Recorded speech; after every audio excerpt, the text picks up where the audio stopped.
Policia e Shkupit informoi sot për një vetvrasje në lagjen Kapishtes të Shkupit. Sipas burimeve të para policore, bëhet fjalë për 40 vjeçarin i cili gjetë në banesën e tij me plagë të rënda dhe i vetvrar.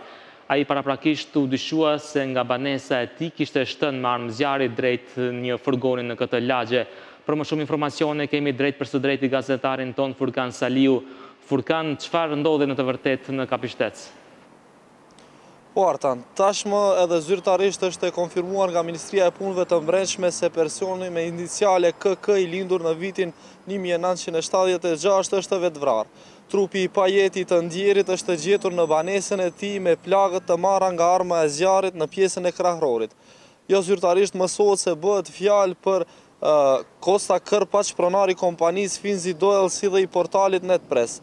Të shtënat e para janë dëgjuar rreth orës 13:20, ku tashmë i ndjeri fillimisht ka gjuajtur në drejtim të një veture në parkingun përballë ndërtesës dhe më pas edhe është vetvrar.